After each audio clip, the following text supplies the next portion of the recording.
I found my brother's body on a Thursday. Dennis had been living in Sparks, Nevada for 6 years, working as an archivist for a private storage company that handled overflow from government liquidations. The police said carbon monoxide, a faulty heater in his apartment. But Dennis was obsessive about maintenance. He changed smoke detector batteries monthly, kept fire extinguishers in every room, and slept with his windows cracked even in January. What the police didn't mention was the burn pattern on his carpet, or the melted SD card they found welded to his kitchen table. I drove out from Sacramento 3 days after the funeral. His landlord had already cleared most of the apartment, but I'd paid for one final walkthrough. The place still smelled like chemicals and something else. Hot metal, maybe, or electrical fire. I spent 2 hours going through what remained. Old textbooks from his community college days, a collection of conspiracy documentaries on aging DVDs, hiking boots that had never seen a trail. Then I found the shoebox under the loose floorboard beneath his bed. Inside were 3 things: a laminated ID badge from Gentry Secure Storage, a thumb drive, and a folded piece of paper with an address in Las Cruces, New Mexico, written in Dennis's handwriting. Below the address, he'd written 2 words in red ink: wrong crew. The ID badge showed Dennis smiling, younger, from 2019. The back had a magnetic strip and a barcode. I'd never heard him mention Gentry Secure Storage, and according to Google, the company had dissolved in 2020 after a warehouse fire destroyed their main facility. I should have left it alone. Dennis had always been into fringe stuff: UFOs, suppressed technology, classified experiments. He'd send me 3 a.m. text messages about Operation Northwoods or Project Stargate, manifestos typed out in bursts of manic energy. I'd learned to nod along during holidays, let him talk himself out. But the thumb drive bothered me. I plugged it into my laptop that night in a motel outside Reno. It took 20 minutes to load. The files corrupted or encrypted or both. Finally, a single video file appeared. 34 minutes of grainy footage. Timestamp burned into the corner. August 9th, 1974. The first frame showed a man in a NASA flight suit climbing down a ladder onto grey dust. His helmet visor reflected something in the distance. Structures, angular and dark against the black sky. The audio was mostly static, but I caught fragments. Confirming visual on the complex. And, Houston, we're approaching the entrance. Then the video cut to black. A text file opened automatically. They're still counting. Station 7 wasn't abandoned. D. My hands were shaking. I hadn't realized I'd stopped breathing. I watched the video 17 times before sunrise. The footage was fragmented, spliced together from what looked like multiple helmet cameras. 3 astronauts, their names obscured by video corruption, moving across lunar terrain that didn't match any Apollo landing site I'd seen in documentaries. The surface was darker, the shadows wrong, too deep, too absolute. In the background, those structures rose like teeth from the crater floor. Apollo 25, one astronaut said, his voice crackling through decades of magnetic decay. Lunar Dark Side Survey. We have visual confirmation on the architectural anomaly, proceeding as briefed. The timestamp kept running. August 9th, 1974. Except Apollo 17 had been the final mission, landing in December 1972. NASA had cancelled Apollo 18 through 20 due to budget cuts. Everyone knew that. I'd spent the rest of the night researching, my motel room glowing blue from the laptop screen. Every search led nowhere. No record of Apollo 25. No mission patches. No crew photos. No launch windows scheduled for 1974. The space program had gone quiet after 72, focusing on Skylab and the upcoming shuttle program. But the footage was real. The cameras, the suits, the telemetry data flickering across the bottom of the frame. It all matched NASA equipment from that era. Someone had filmed this on the moon's far side, and someone had gone to serious trouble to bury it.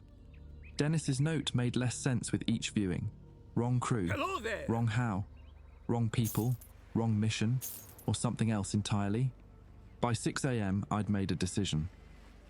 The address in Las Cruces was an 8-hour drive. I checked out of the motel, grabbed breakfast from a gas station, and pointed my Honda south on Interstate 95. The Nevada desert stretched out in every direction, empty and beige under a white sky. I kept the radio off. My thoughts were loud enough. Dennis had never been subtle about his interests, but he'd also never been careless. If he'd hidden this footage, if he'd died 3 days after writing that note, then someone had noticed what he'd found. The burn pattern, the melted SD card, the convenient carbon monoxide story. I stopped for gas in Tonopah, a nothing town that looked like it had died sometime in the 50s and forgotten to fall over.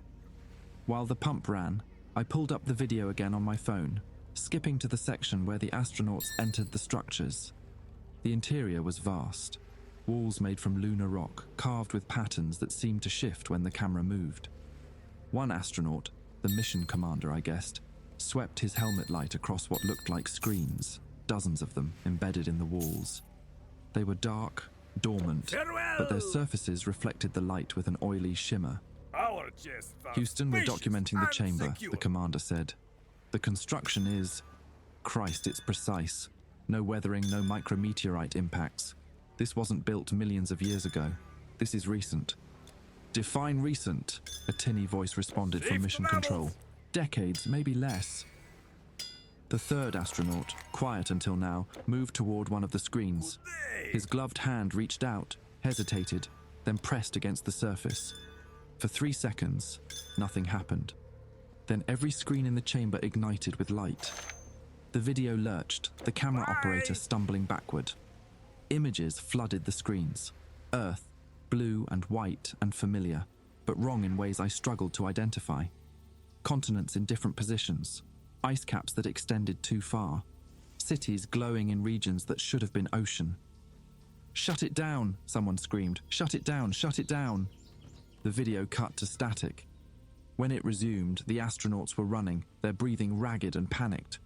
Behind them, the chamber had come alive with light, symbols cascading across every surface, repeating and multiplying like a virus. One symbol appeared more than others, a circle with 7 marks radiating outward, and beneath it, a string of characters that might have been numbers. The last frame showed Earth from orbit, impossibly crisp, impossibly detailed.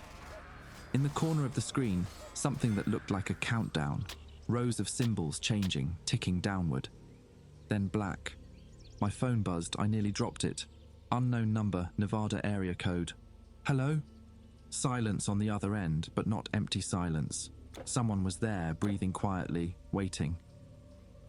"Who is this?" I said.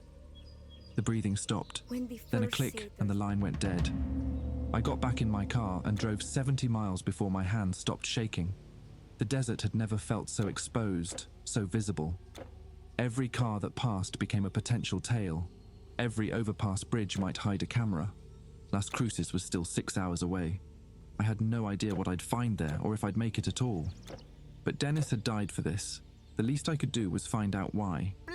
The address led to a trailer park on the eastern edge of Las Cruces, where the city dissolved into scrubland, and the Organ Mountains rose like broken vertebrae against the horizon.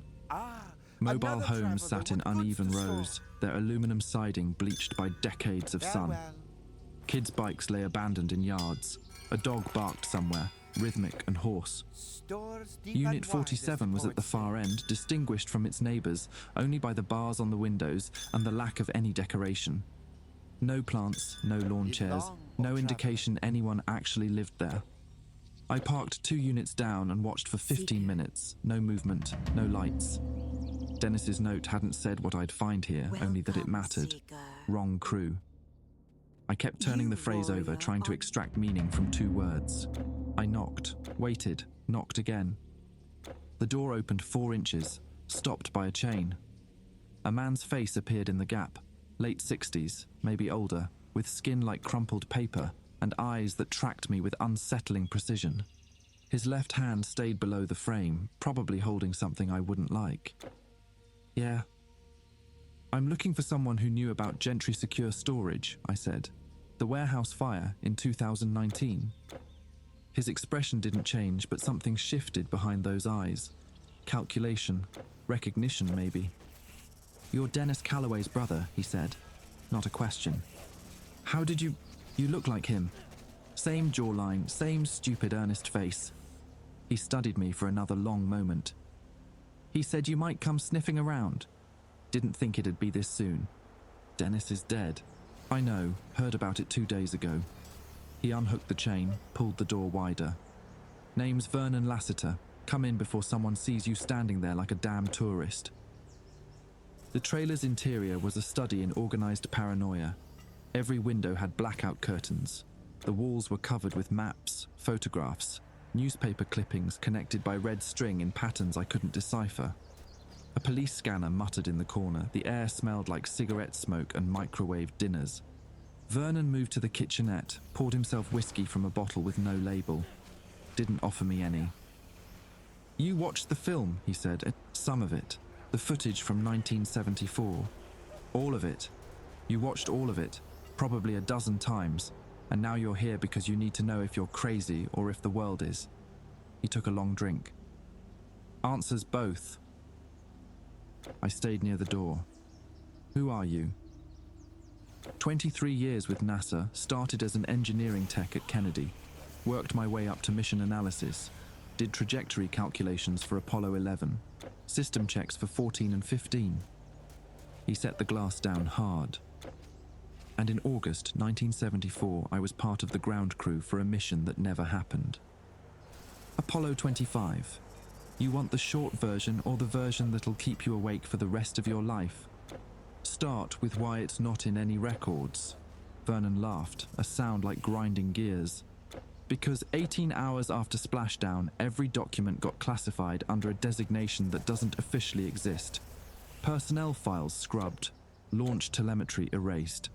The 3 astronauts, Walker, Hodge, and Brennan, disappeared into military hospitals for psychiatric evaluation, then took early retirement with NDAs that included criminal prosecution clauses. The mission director, Paul Sandberg, shot himself 6 months later. Left a note that said, "They're already here." He pulled a photograph from a drawer, slid it across the counter. 3 men in flight suits standing in front of a Saturn V, smiling for a camera. Young, confident, unaware of what waited for them. Thomas Walker, Jack Hodge, Robert Brennan, Vernon said. Best of the best. Walker had flown Apollo 16, knew the moon better than his own backyard. They trained for 8 months in total secrecy. The official story was they were consulting on Skylab procedures. The real story was they were prepping for a landing on the far side, in a crater we'd only seen in grainy photos from Luna 3. Why send them there? Because something showed up in those photos. Something Soviet satellites confirmed, but Moscow wasn't talking about. Structures, buildings. A complex that covered 3 square kilometers, sitting in a crater that had been empty in previous surveys. He finished his whiskey. NASA's first instinct was to assume the Soviets beat us there, built some kind of research station. But the timeline didn't work. The structures appeared between March and September 1973. No launches during that window, not from us or them, so someone else put them there. I thought about the video, the pristine walls, the screens embedded in carved lunar rock. The astronauts were supposed to investigate and document, Vernon continued. Stay 8 hours maximum, collect samples, get out. Instead, they spent 15 hours inside that complex, and when they came back, Walker wouldn't speak. Hodge had developed a stutter that never went away, and Brennan kept drawing the same symbol over and over on every surface he could reach. The circle with 7 marks. Vernon's face went rigid. You saw that in the footage. It was everywhere. On the screens, the walls, the astronauts filmed it. He crossed to one of his maps, yanked it down. Underneath was another photograph, this one grainy and enlarged. A close-up of carved lunar rock, covered in repeating symbols. The 7-mark circle dominated the image. Station 7, Vernon said quietly. That's what the cryptographers called it after they decoded the inscriptions. They ran the symbols through every linguistic database, every mathematical model. Finally cracked it using prime number sequences and universal constants. The translation came back clean. Too clean. Like it was meant to be read by anyone smart enough to try. What did it say? He turned to face me, and for the first time since I'd arrived, I saw genuine fear in his expression. Observation Station 7, Earth Experiment 23, duration 4.5 billion years. Status, final stage monitoring, harvest date, approaching. He paused. That's what's carved into every wall of that complex. Millions of repetitions. And when Brennan activated those screens by touching the control panel, they lit up with a countdown. NASA's been tracking it ever since through satellites and deep space arrays. Every timer synchronized, every number decreasing in perfect unison. Counting down to what? The harvest date. Whatever that means. Vernon pulled out another photo, this one recent, showing rows of numbers on a monitor. The cryptographer who decoded the message, Dr. Angela Pritchard, had a fatal cardiac incident 3 days after submitting her report. She was 34 years old, marathon runner, no history of heart problems. The pattern was becoming clear. Anyone who got too close to this information ended up dead or silenced. Dennis found the film reels during the warehouse fire, I said. He must have made digital copies before anyone realized what they were. He did more than that. He tracked down the other 2 astronauts, Hodge and Brennan. Walker died in 1998, officially from complications of pneumonia. But Dennis found Hodge living under an assumed name in Florida and Brennan in a care facility outside Tucson. He interviewed them both. Vernon's voice dropped. That's when he learned about the wrong crew. What does that mean? The 3 astronauts who went up on Apollo 25 aren't the 3 astronauts who came back. The words hung in the air like smoke. I waited for Vernon to laugh, to admit he was testing me, but his face remained stone serious. That's impossible. Watch the final minutes of the footage again, he said. Watch their faces when they're running from the complex. Then compare them to the faces in that photograph. The dimensions are different.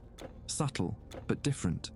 Spacing between the eyes, curvature of the jaw, proportions that don't quite match. He lit a cigarette with shaking hands. Something came back wearing their skins. Vernon showed me the comparison on his computer, a split-screen analysis Dennis had compiled before he died. On the left, official NASA portraits of Walker, Hodge and Brennan from their pre-mission physicals. On the right, freeze frames from the recovery footage after splashdown. He was right, the differences were microscopic but undeniable once you saw them. Walker's eyes sat 0.5 millimeter closer together in the post-mission photo. Hodge's left ear protruded at a slightly different angle. Brennan's nose bridge had a subtle curve that hadn't existed before. Facial recognition software flags them as different people, Vernon said. Not drastically different, but enough that no algorithm would call them a match. Like someone made copies from memory instead of blueprint. How is that possible?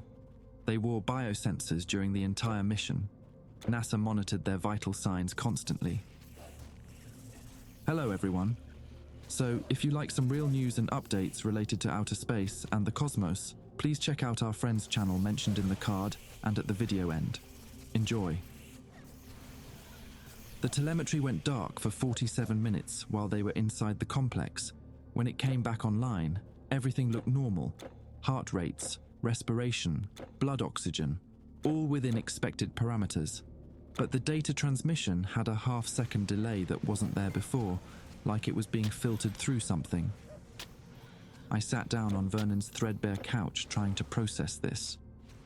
You're telling me something on the moon replaced 3 astronauts with duplicates, and NASA just let them come home? NASA didn't know, not immediately. The astronauts acted mostly normal during quarantine. They remembered their training, their families, their lives. They passed every medical exam, every psychological screening. But there were anomalies. Vernon pulled out a manila folder, thick with papers.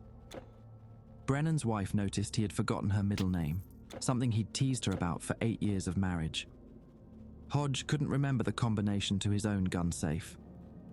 Walker developed a food aversion to strawberries, even though he'd eaten them every morning for breakfast his entire adult life. People forget things. Traumatic experiences cause memory issues. Not like this. Dennis interviewed Brennan's daughter last year. She was 14 when her father came back from the mission. She said he looked at her like he was reading a dossier, not greeting his child. He knew facts about her, birthday, favorite color, the name of her stuffed rabbit, but he didn't know her. Vernon's cigarette had burned down to the filter. He crushed it in an ashtray already full of dead brothers. And then there were the midnight broadcasts. What broadcasts? Starting in September 1974, amateur radio operators began picking up transmissions on abandoned NASA frequencies. Always between 2 and 4 a.m., always lasting exactly 90 seconds. The audio was heavily distorted, but people reported hearing voices speaking in reverse, counting down in languages that didn't sound human. The FCC investigated, found nothing, blamed it on atmospheric interference. But the transmissions continued for 6 months, then stopped. He opened his laptop, clicked through folders. Dennis managed to recover one of the recordings from an old ham radio enthusiast in Ohio. He pressed play. Static flooded the trailer, sharp and aggressive, like insects eating through metal. Then underneath, voices, multiple voices, overlapping and inverted. I couldn't understand the words, but the rhythm was unmistakable, counting, descending numbers in a sequence that felt wrong in my bones. The recording cut off at 90 seconds exactly. "That's coming from the 3 astronauts," Vernon said. Dennis proved it using voice pattern analysis. Walker, Hodge, and Brennan broadcasting in their sleep, or whatever passes for sleep in those things wearing their faces. Where are they now? Walker's dead, or whoever was inside him is. Hodge is in Fort Myers under the name Gerald Hughes, 78 years old, living alone. Brennan's in memory care outside Tucson, like I mentioned. Advanced dementia, at least that's the official diagnosis. Dennis visited him 3 times. Said Brennan would go lucid for a few minutes, start drawing the Station 7 symbol on napkins, on his bed sheets, on the walls with food. Then he'd snap back to confusion. Vernon's hands trembled as he lit another cigarette. During the last visit, Brennan grabbed Dennis's wrist and said something that doesn't make sense. What did he say? He said, "They're not harvesting us. They're graduating us." I thought about the message carved into the lunar complex. Earth Experiment 23. Duration, 4.5 billion years. If this planet was an experiment, what happened when the experiment concluded? Dennis was going to publish everything, Vernon continued. He'd compiled the footage, the testimonies, the technical analysis. He was planning to release it online, send copies to journalists, make it impossible to suppress. Then 2 weeks ago, he called me at 3 in the morning, absolutely terrified. Said he'd figured out what the countdown was measuring. Said it wasn't just time, it was something else. Population thresholds, atmospheric composition, technological milestones. Like the station was waiting for humanity to reach a certain developmental stage. What stage? He didn't say. The line went dead mid-sentence. When I called back, no answer. 3 days later, your brother was dead. I stood up, moved to the window, pulled back the curtain half an inch. The trailer park looked normal in the afternoon light. A woman watered a cactus garden. 2 kids kicked a soccer ball between units. Everything mundane and safe and completely oblivious to the fact that something had been watching Earth for billions of years, waiting for the right moment to do whatever harvest meant. "The countdown," I said. "How much time is left?" Vernon's silence was answer enough. I turned to face him. 14 months, he said finally. Give or take a few days. The timer's all synchronized to March 18th, 2021. After that. He gestured vaguely at the ceiling, the sky, the universe beyond. Dennis thought it would be instantaneous, planetary scale. Whatever they built that station to accomplish, it's designed to affect the entire Earth at once. We have to tell someone, the government, the media, someone with resources to... Tell them what? That 3 dead astronauts from a mission that doesn't exist found a moon base built by entities that have been manipulating human evolution since before mammals existed, that we're all part of some cosmic experiment with an expiration date. Vernon laughed bitterly. Dennis tried. He contacted NASA, got stonewalled, reached out to journalists, got ignored or mocked, posted on forums, got labelled a conspiracy nut. The few people who took him seriously ended up dead or discredited. This information has a kill radius, son. The closer you get to exposing it, the faster the cleanup crew arrives. Then why are you still alive? Because I'm careful. And because I'm useful. He gestured at the maps, the documents covering his walls. Someone is monitoring the situation. Someone inside NASA or DoD or whatever alphabet agency inherited this mess. They know I have information, but I've made it clear that if anything happens to me, everything gets released automatically. Dead man's switch. Multiple copies in multiple locations. As long as I stay quiet and keep tracking the countdown, they leave me alone. That's not living, that's being a prisoner. Better than being dead. Vernon's eyes met mine and I saw decades of exhaustion there. Or worse than dead. Whatever walked off that moon wearing human skin, that's still out there. 3 of them at minimum, probably more by now. They've had 50 years to multiply, to integrate, to prepare for whatever comes next. How many people had been replaced? How deep did the infiltration go? I thought about the mysterious phone call after I'd watched the video. Someone had known I'd found the footage within hours. Someone was watching. Dennis sent me here for a reason, I said.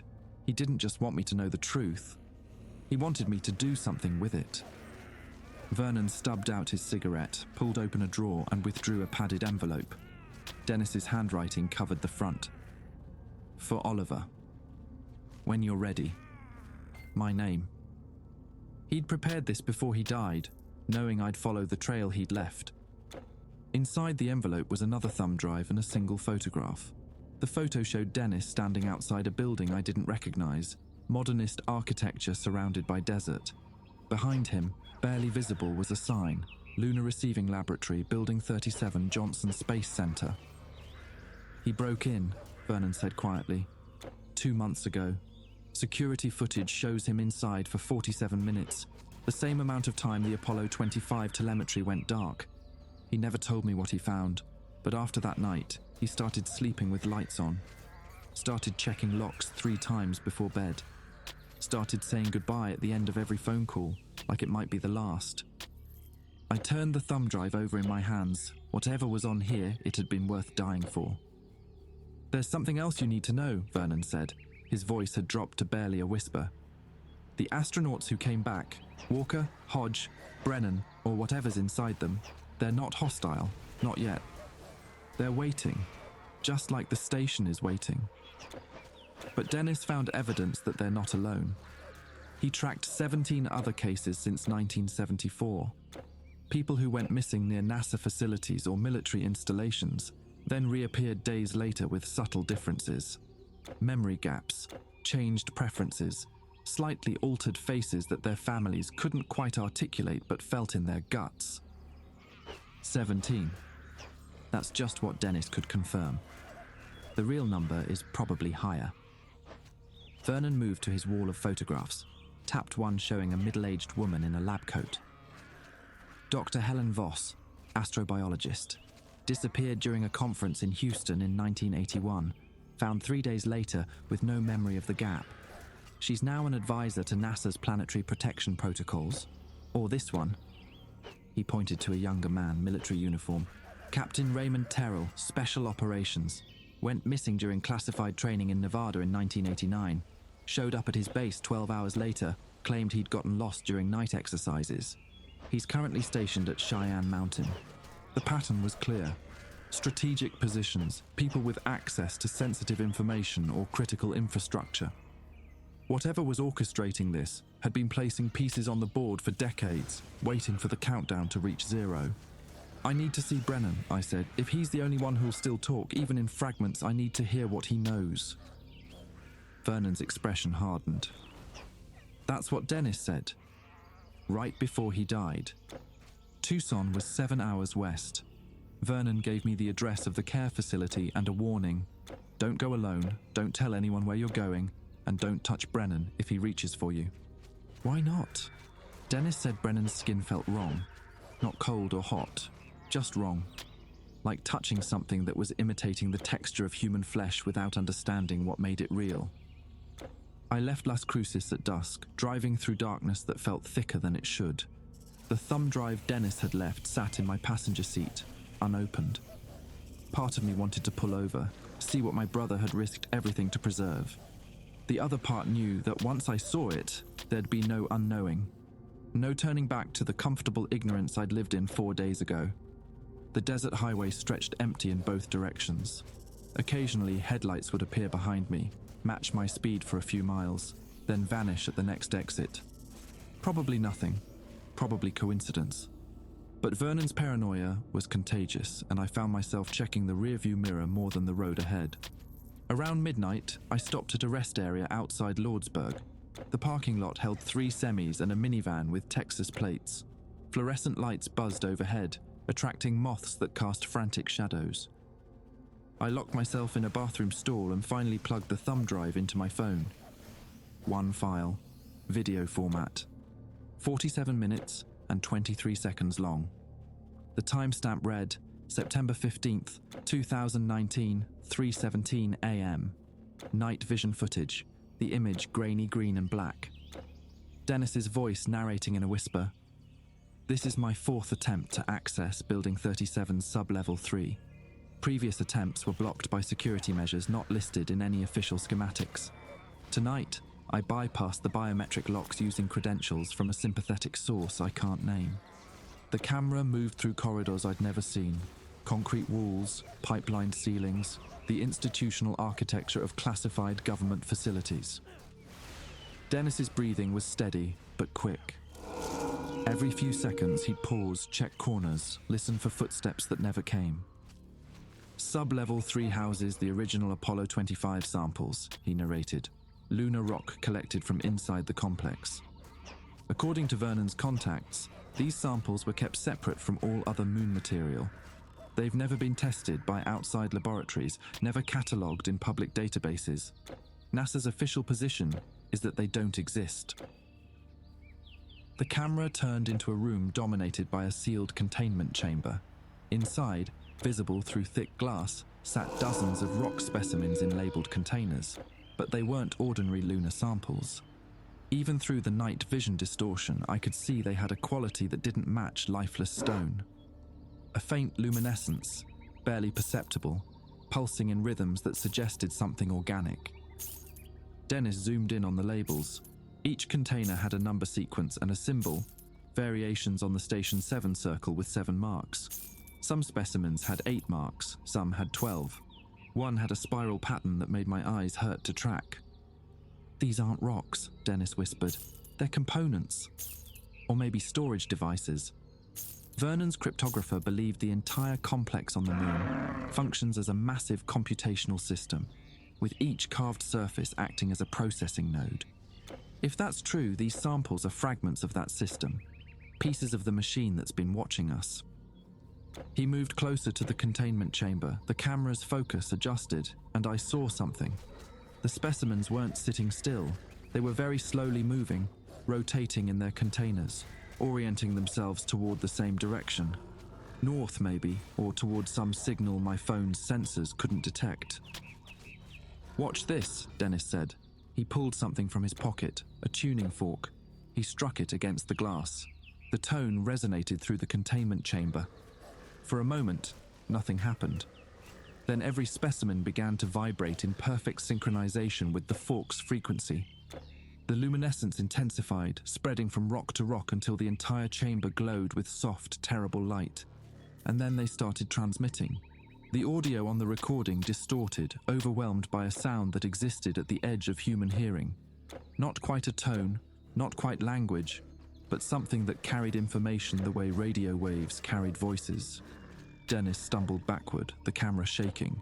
The transmission lasted exactly 90 seconds, the same duration as the midnight broadcasts Vernon had mentioned. When it stopped, the specimens had changed position. They now formed a pattern, aligned in a configuration that looked deliberate. The camera zoomed in, and I recognized the shape, a simplified map of Earth's continents with certain points marked by specimens that glowed brighter than the others. Population centers, Dennis breathed. They're marking cities. Los Angeles, New York, Tokyo, London, Mumbai. His voice cracked. It's a targeting grid. The video cut to a new location. Dennis sitting in his car, dawn light making him look decades older than his 33 years. "If I don't make it," he said directly to the camera, "you need to understand what's happening." The countdown isn't measuring time until invasion. It's measuring time until activation. Those things that came back wearing astronaut faces, they're not conquerors. They're technicians, installation specialists. For 50 years, they've been positioning themselves in strategic locations, placing more of these specimens in positions of influence, building a network across the planet. When the countdown reaches 0, they'll activate it all at once. He rubbed his face with both hands. I could see the exhaustion, the weight of knowledge that human minds weren't meant to carry. Vernon thinks it's harvesting, but Brennan said graduation, and I think he's closer to the truth. The message said Earth Experiment 23, emphasis on experiment. Whatever created Station 7 has been watching human evolution, maybe guiding it, steering our development towards some specific endpoint, and we're almost there. We're almost ready for whatever comes next. The video shifted one final time. A scanned document, heavily redacted, marked with classification codes I didn't recognize. Most of the text was blacked out, but one paragraph remained visible. Probability that human consciousness serves as suitable substrate for redacted processes. Neurological structure developed sufficiently complex as of 2015 projections. Mass integration event projected for March 2021 will allow redacted to transfer collective intelligence database into organic host population. Earth designated as Class 7 nursery planet. Experiment 23 concludes with successful cultivation of redacted compatible bioforms. Transition expected to be 94% non-fatal. Dennis's voice returned flat and hollow. 6% of 8 billion people is 480 million casualties. That's just the ones who aren't compatible. The rest of us get to live, if you can call it living when something else is steering your thoughts. The video ended. I sat in that bathroom stall for 20 minutes trying to process what I'd seen. The rest area's fluorescent lights buzzed overhead, ordinary and indifferent. Outside, truck engines rumbled to life. Someone laughed, the sound carrying through thin walls none of them knew. None of them could imagine that their minds were property someone else had been cultivating for billions of years. I emerged from the bathroom to find the parking lot emptier than before. The minivan was gone. Only one semi remained, and its driver sat in the cab eating a sandwich, illuminated by the glow of his phone screen. Normal, everything devastatingly normal. My car was where I'd left it, but something felt off. I circled it twice before I noticed. The trunk sat slightly ajar, not enough to be obvious, just enough that the internal latch hadn't caught properly. I opened it slowly, everything appeared untouched. My overnight bag, the spare tire, jumper cables. But tucked beneath the tire was something new. A manila envelope, unsealed, containing a single photograph. The photo showed me at the gas station in Tonopah, filling up my Honda. Taken from across the street, telephoto lens, professional quality. On the back, someone had written in neat block letters, "Turn around while you still can." I looked up at the empty parking lot, the dark desert beyond, the interstate stretching toward Tucson, and whatever waited at Brennan's care facility.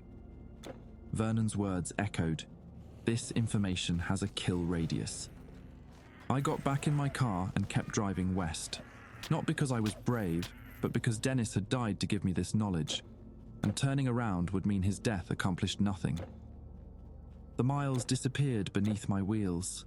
Somewhere ahead, a man who wasn't entirely human anymore waited to tell me how the world ended, or began, depending on which side of graduation you stood on. I had 14 months to figure out which. Sunrise Memory Care sat in the foothills northeast of Tucson, a single-story facility painted in cheerful pastels that felt like a lie. I arrived just after 7 a.m., exhausted from the drive, wired from gas station coffee and the photograph in my trunk. The parking lot held a dozen cars, mostly sedans with employee parking permits. I chose a spot near the exit, facing outward, old habit from a childhood spent watching spy movies with Dennis. The front desk was staffed by a woman in her 40s with a badge that read, "Constance." She smiled with professional warmth that didn't reach her eyes. Can I help you? I'm here to see Robert Brennan. I'm a family friend. Her smile faltered slightly. Mr. Brennan doesn't receive many visitors. Are you on his approved list? My brother Dennis Calloway visited him several times. He may have mentioned, oh, something shifted in her expression. Recognition and something darker. Pity, maybe. You're Dennis's brother. I'm so sorry for your loss. He was very kind to Mr. Brennan. Thank you. I wanted to continue what my brother started. Just spend some time with him if that's possible. Constance hesitated, glanced at her computer screen, then back at me. Mr. Brennan has good days and bad days. Today is, she trailed off. He's been agitated since yesterday evening, asking for paper, drawing on the walls. We had to move him to a more secure room. I won't stay long. I just need to speak with him. She studied me for a long moment, then printed a visitor badge. He's in Wing C, room 114. Please don't give him anything to write with, and if he becomes upset, press the call button immediately. She lowered her voice. And Mr. Calloway, don't believe everything he says. The dementia makes him confused about what's real and what's not. I signed in, clipped the badge to my shirt, and followed the hallway to Wing C. The facility smelled like industrial cleaner and something underneath it. Decay, maybe, or the particular sadness of places where people went to be forgotten. Residents sat in common areas, watching television or staring at nothing. A few looked up as I passed, their eyes tracking me with unsettling focus. Room 114 was at the end of the hall, isolated from the other rooms. Through the small window in the door, I could see an elderly man sitting in a chair by the window, his back to me. The walls around him were covered in drawings, thousands of them overlapping and chaotic, all variations of the Station 7 symbol. I knocked softly. Mr. Brennan? He didn't turn. They told me you were coming. Smelled like your brother. Same genetic markers. Same probability vector. His voice was clear, articulate, nothing like the confusion Constance had described. I opened the door slowly. I'm Oliver Calloway. Dennis was dead now. Terminated 47 hours after his final visit here. Carbon monoxide poisoning staged to appear accidental, efficient. He still hadn't turned around. You came anyway. That demonstrates either courage or stupidity, probably both. I stepped inside, closed the door. The room was sparse, bed, chair, table, bathroom. But every available surface was covered in symbols drawn with what looked like food, soap, anything that would leave a mark. The patterns made my head hurt to track, spiraling and recursive, repeating at scales that suggested fractal mathematics. What are you? I asked. He laughed, a sound like wind through empty buildings. Robert Brennan, astronaut, husband, father, Christian, Republican, preferred chocolate ice cream, afraid of heights, which is ironic for someone who walked on the moon. He finally turned to face me. All of that is true. All of that information is preserved in the substrate you're addressing. But there's something else here now too. Something that's been learning to be human for 50 years. His face was exactly as it appeared in the photographs Vernon had shown me, subtly wrong in ways I couldn't articulate. His eyes held an intelligence that felt foreign, like looking into the face of something ancient wearing the mask of an old man. Dennis said you told him we were graduating. What did you mean? Brennan stood, moved to the wall, traced one of his drawings with a finger. Your species uses the word harvest, which implies taking. That's not accurate. What's coming is integration. Addition, not subtraction. Your consciousness remains, but it's joined with something larger.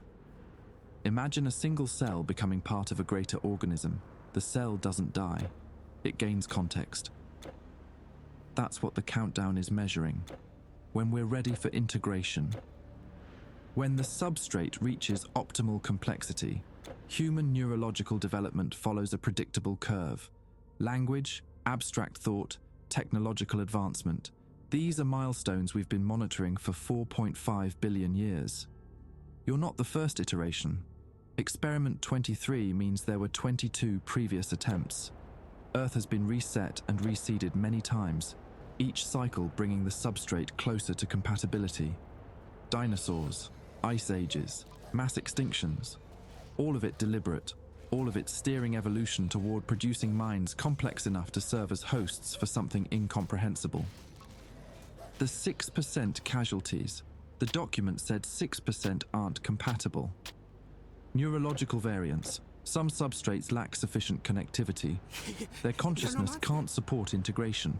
They experience catastrophic neural cascade during the transfer process. He said it so matter-of-factly, as if 480 million deaths were a rounding error in a spreadsheet. The rest of you will survive.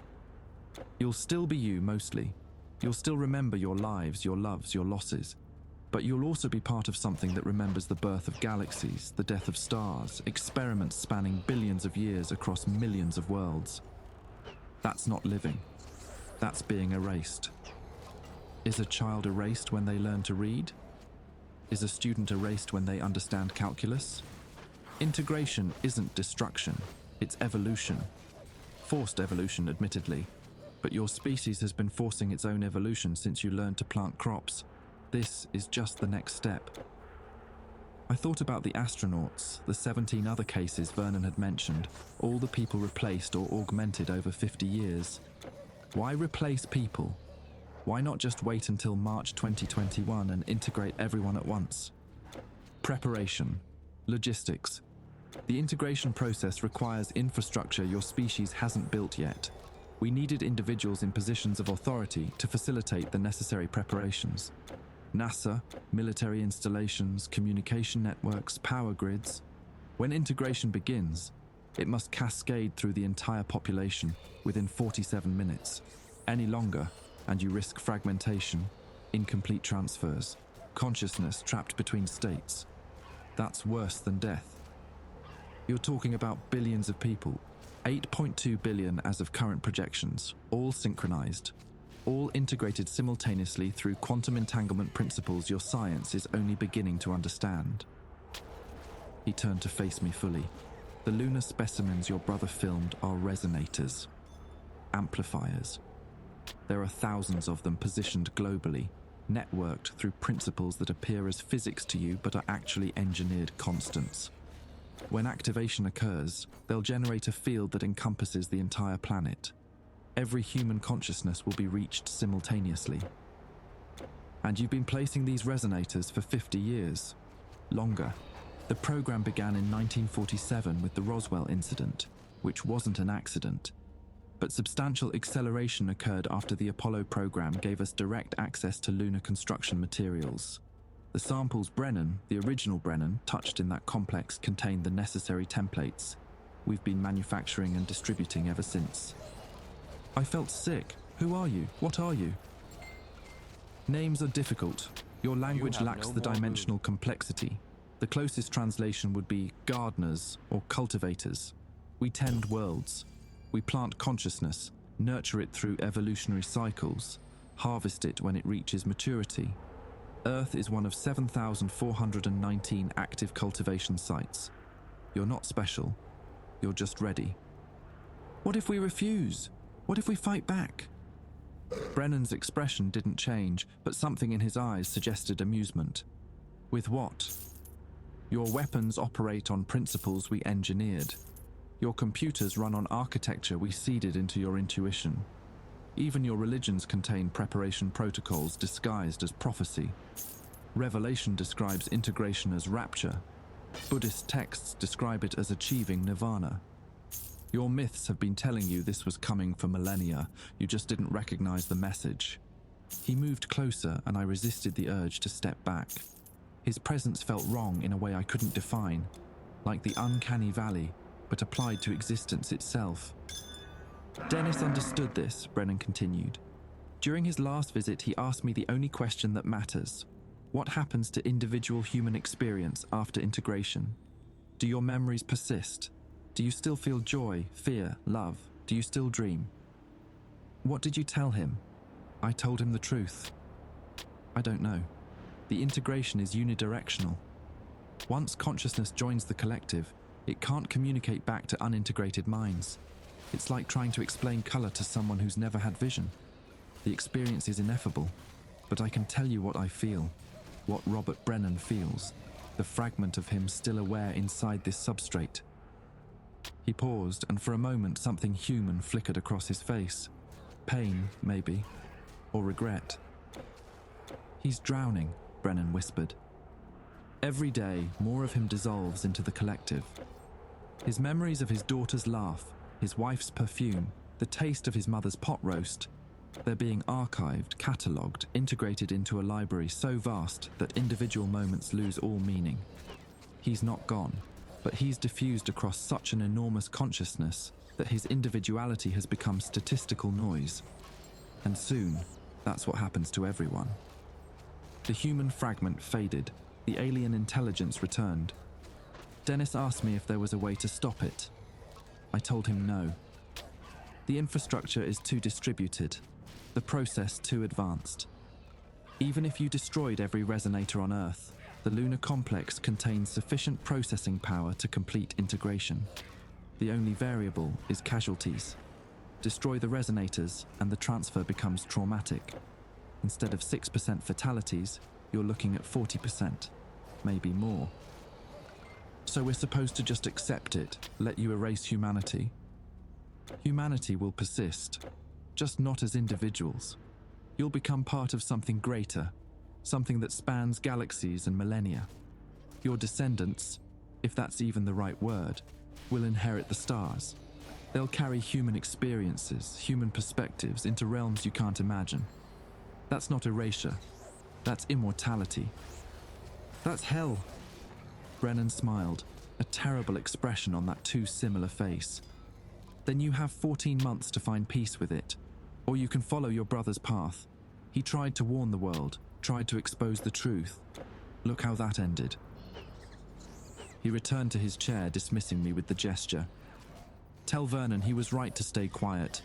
Tell him survival sometimes means accepting what you can't change. And Oliver, he looked at me one last time. Don't come back here. The fact that I'm telling you this means I'm supposed to. You're serving a purpose in the preparation, whether you know it or not. Everyone does. I left the room, walked down the hallway past residents who watched me with eyes that might or might not have been entirely human. Constance smiled as I returned my visitor badge, thanked me for coming, hoped I'd visit again soon. I made it to my car before my hands started shaking. Sat in the driver's seat, staring at the facility's cheerful exterior, trying to process what I'd learned. Dennis had died trying to stop this. 480 million others would die in 14 months. The rest would experience something between transcendence and extinction, and nobody could agree which. I pulled out my phone, looked at the contacts list. Who could I call? Who would believe me? And even if they did, what difference would it make? The phone buzzed. Unknown number, Nevada area code. I answered. Hello? Mr. Calloway. The voice was male, professional, absolutely devoid of warmth. We need to talk about what your brother found, and what you're planning to do with it. I'm not planning anything, I said into the phone. My voice sounded steadier than I felt. You're in Tucson.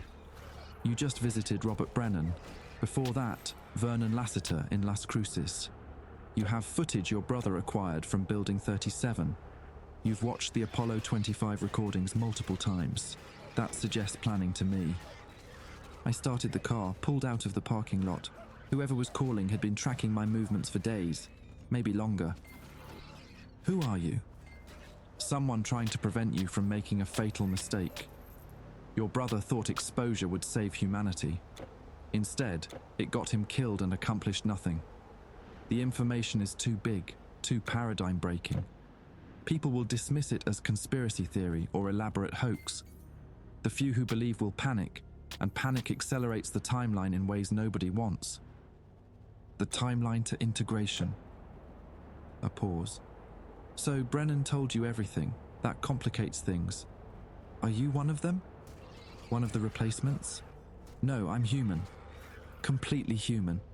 But I work for people who understand what's coming and have been preparing accordingly. We call ourselves the Transition Management Group. Unofficial, unfunded, operating in the spaces between agencies. Our job is to minimize casualties during integration and ensure the process happens as smoothly as possible. You're collaborating with them. We're accepting the inevitable. There's a difference. The voice remained calm, almost gentle. Oliver, listen to me carefully. You can't stop this. Your brother couldn't. I can't. Your inventory Nobody is full. can. The infrastructure is too vast, too deeply embedded. The best we can do is manage the transition, keep society stable until integration occurs. Panic would kill more people than the process itself. I merged onto Interstate 10, heading west toward Phoenix. No plan, just instinct telling me to keep moving. So what? I'm supposed to stay quiet? Let it happen? Watch everyone I know get absorbed into some cosmic hive mind? You're supposed to live the next 14 months as fully as possible. Spend time with the people you love. Make peace with what's coming. That's more than most people get. The knowledge to prepare emotionally, psychologically. Your brother gave you a gift, even if it doesn't feel like one. Some gift. Knowing humanity ends in March 2021. Humanity doesn't end. It transforms. The gardeners have done this on thousands of worlds. The integrated civilizations persist, evolve, explore realities we can't comprehend. Your individual experience might dissolve into something larger, but consciousness itself continues. That's more than death offers. I thought about Brennan's words. He's drowning. Every day, more of him dissolves into the collective. You don't sound convinced, I said. Another pause, longer this time. I've been with the TMG for 8 years. I've reviewed classified files, spoken with augmented individuals, studied integration scenarios. And honestly, I don't know if what's coming is salvation or extinction. Maybe it's both. Maybe the question itself is meaningless to beings operating at that scale. But I do know this. Fighting it will only make it worse. What do you want from me? The footage, the files Dennis compiled, everything he gathered. We need to ensure it doesn't spread. In return, we can offer you protection for the remaining time. A place to wait out the countdown safely, away from the chaos that's coming. You want me to help you suppress the truth. I want you to avoid your brother's fate. The people who killed Dennis, they're not part of the TMG. They're elements within the government and military who've taken a more aggressive approach to information control. We can't always stop them. But if you cooperate, if you give us the files willingly, I can guarantee your safety. I exited the highway, pulled into a shopping center parking lot. A few early shoppers moved between stores, buying groceries, checking phones, living normal Saturday morning lives. None of them knew their existence had an expiration date measured in months. How do I know you're telling the truth? How do I know you're even human? You don't. That's the problem with this situation. Trust becomes impossible. But consider this. If I were augmented, if I were one of them, why bother calling? They could take the files by force. They could terminate you like they did Dennis. The fact that I'm offering you a choice suggests I'm exactly what I claim to be. Someone trying to preserve what humanity remains. A car pulled into the space next to mine. Young couple, laughing about something, completely absorbed in each other. I envied them, envied their ignorance. Dennis tried to warn people, I said. He died trying. If I just hand over everything he gathered, his death means nothing. His death already means nothing. That's the cruel truth. One man can't stop planetary scale events, but his death doesn't have to be followed by yours. You can survive, Oliver. You can spend the next 14 months living instead of running. That's worth something. The couple entered a coffee shop, still laughing. I wondered if they'd survive integration, if their love would persist in some form after their individual consciousnesses merged with billions of others, or if moments like this, private, intimate, uniquely theirs, would be the last truly human experiences they'd ever have. I need time to think, I said. You have until Monday. After that, the other elements start looking for you more aggressively, and I can't protect you. There's a motel outside Flagstaff, the Desert Rose Inn. Check in under the name William Hodge. Someone will contact you there with instructions. The voice softened slightly. "I'm sorry about your brother. He was brave. But bravery without strategy is just suicide with better publicity." The line went dead. I sat there for 20 minutes, watching normal people live normal lives. A woman helped her elderly mother out of a car. Teenagers skateboarded past the storefronts. A man struggled with shopping bags while talking on his phone. All of them temporary. All of them scheduled for transformation or death in March 2021. My phone buzzed again. Text message from Vernon. "Did you see Brennan? What did he tell you?" I typed back, "Everything. It's worse than we thought. They've been cultivating us for billions of years. March 2021 is harvest time." The 3 dots appeared, disappeared, appeared again. Finally. "I know. I've known for 6 years. Been tracking the countdown since 2013. Still don't know what to do with the knowledge, except carry it. Someone from TMG just called, wants the files, offering protection." The response came instantly. "Don't trust them. TMG is compromised. Half the members are augmented, steering the group toward acceptance. They'll take your files, and then you'll disappear like Dennis. Get somewhere safe. Call me when you're secure." I stared at the phone. 2 voices, 2 warnings, both claiming to offer safety. One wanted surrender, the other resistance. Neither could prove they were telling the truth. I thought about the thumb drive in my pocket, Dennis's final legacy. The footage from Building 37, the interviews with Brennan, the documents showing integration timelines. Information that could warn humanity or just cause mass panic. Information that had already killed 1 person. The decision came slowly, painfully. I couldn't do nothing. Couldn't just hand over the files and wait for March 2021 like a lamb accepting slaughter. But I also couldn't be reckless like Dennis, pushing the information out without strategy or protection.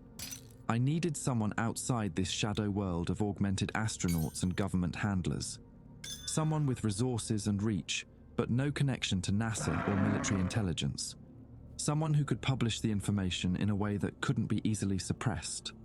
I pulled up my laptop, connected through the shopping center's Wi-Fi using a VPN Dennis had set up on my devices. Started searching for investigative journalists who specialized in classified documents and government conspiracies. Thank you, but goodbye. Found 3 who seemed legitimate, who'd published leaked materials before and survived the legal consequences. One name stood out. Michael Torres, formerly with the Washington Post, now running an independent news site focused on whistleblower protection. He'd broken stories about illegal surveillance programs, black budget projects, unauthorized military operations. If anyone could handle information this massive, it would be him. I drafted an email, kept it vague. Have footage and documents related to classified NASA mission from 1974. Evidence of ongoing program with global implications. Need secure communication. Brother was killed for this information. Sent it from an anonymous email account Dennis had created, routed through servers in 3 countries. Then I drove. Not to Flagstaff, not back to Vernon. North toward Flagstaff, but past it, toward Durango and the mountains of Colorado. Places I'd camped as a kid with Dennis, remote enough that satellite surveillance would be obvious, populated enough that I'd blend in with tourists. The phone rang twice more in the next hour, unknown numbers, both Nevada area codes. I let them go to voicemail. The first message was empty, just breathing and a click. The second was the TMG voice. "You're making a mistake, Oliver. You're putting yourself at risk for nothing. Call me back. Let's talk about this reasonably." Reasonable. As if there was anything reasonable about humanity's scheduled obsolescence. I stopped in Durango around 8 p.m., checked into a motel under a fake name, paid cash. The room was standard roadside America, thin walls, flickering TV, bathroom that smelled like bleach. I kept the curtains closed, the lights off. Sat on the bed with my laptop waiting for Torres to respond. The email arrived at 11:30. Verify identity. Provide sample of footage. If legitimate, will arrange secure meeting. Use attached encryption key for further communication. I uploaded 30 seconds of the Apollo 25 footage, enough to prove its authenticity, not enough to tell the full story. Added a text file with Dennis's name, his death date, the Gentry storage warehouse fire, sent it encrypted. The response came in 4 minutes. Holy hell. Where did you get this? Can you verify chain of custody? I need everything you have. This is bigger than Snowden. I smiled despite everything. Someone believed me. Someone saw the truth in the footage and understood its implications. We arranged a meeting. 3 days from now, a public location in Denver. Torres would bring security, legal counsel, technical experts to verify the footage's authenticity. If everything checked out, he'd publish within a week across multiple platforms simultaneously, too distributed to suppress effectively. It wasn't much of a plan, but it was better than surrender, better than running blindly. Dennis had tried to expose the truth alone and died. I'd expose it with allies, with protection, with a strategy for maximum impact. I lay back on the motel bed, stared at the water-stained ceiling, and tried not to think about what Brennan had said. You're serving a purpose in the preparation whether you know it or not. Everyone does. What if spreading the information was exactly what they wanted? What if panic and chaos made integration easier somehow? What if I was just another tool in their billion-year cultivation program? The questions spiraled, unanswerable and exhausting. Eventually, sleep found me. I dreamed of lunar rocks pulsing with light, of continents rearranging themselves across millennia, of my brother's face asking me why I hadn't saved him. When I woke at dawn, there were 17 missed calls on my phone. The calls were all from Vernon. His voicemails progressed from urgent to desperate to something approaching panic. The final one, left at 4:47 a.m., was barely coherent. They know about Torres. They're already moving on him. Don't go to Denver. Don't trust anyone. Oliver, they're coming for... Static. They're nothing. I tried calling back, straight to voicemail, tried again, same result. My hands were steady as I packed my bag. Fear had burned through so many cycles in the past week that it had calcified into something harder, more useful. Focus. The motel room had become compromised the moment I'd used the Wi-Fi. Vernon was likely dead or taken. Torres was probably being monitored. Every move I'd made had been anticipated, tracked, guided towards some outcome I couldn't see. Brennan's words echoed, "You're serving a purpose in the preparation whether you know it or not." I checked out, drove to a diner 3 miles away, ordered breakfast I didn't eat while using their guest computer to check Torres's news site. The homepage looked normal at first.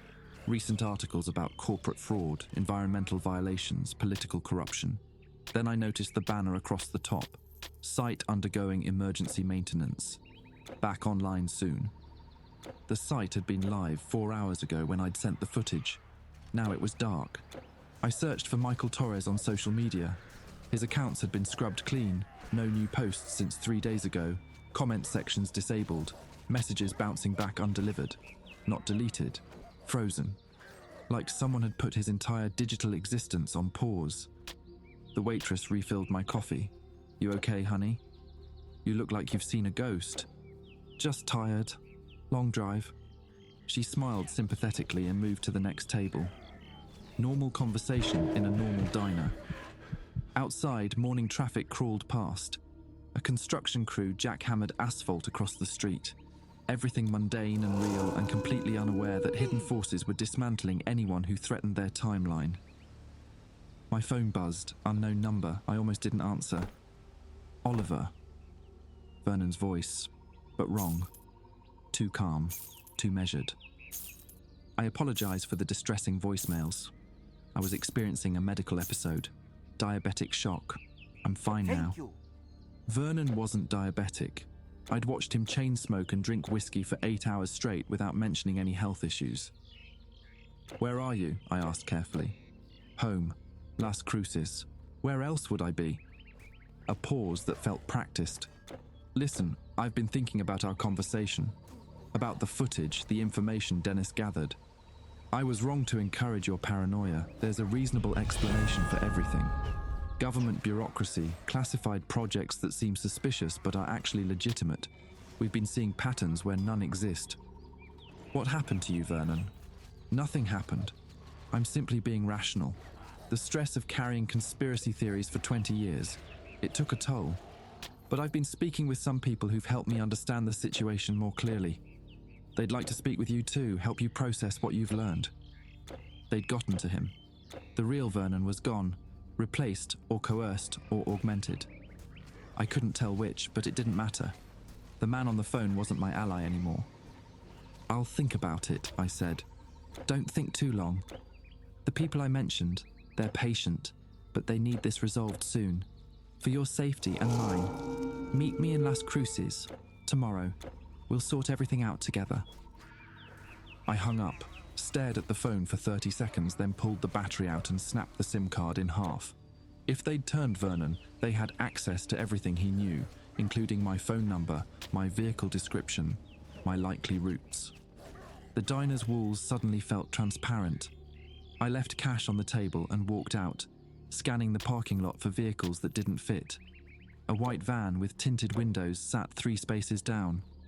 Could be a plumber's van, could be surveillance. I got in my Honda, drove north out of Durango with no destination in mind. Just movement. Just distance between me and anyone who might be tracking me. The mountains rose around me, pine forests and granite cliffs that felt older than human civilization. Older than human existence. The gardeners had been watching Earth through epochs like this, waiting for apes to develop language, for hunter-gatherers to build cities, for curious monkeys to reach the moon and trigger the final countdown. An hour into the drive, I pulled off at a scenic overlook. Early morning hikers milled around, taking photos of the valley below. I approached a young guy with a backpack, maybe 25, wearing a college sweatshirt. Hey, this is going to sound weird, but I need a favor. My phone died and I need to contact someone urgently. Can I borrow yours for 5 minutes? I'll pay you $50. He hesitated, then shrugged. Sure, man, no charge needed.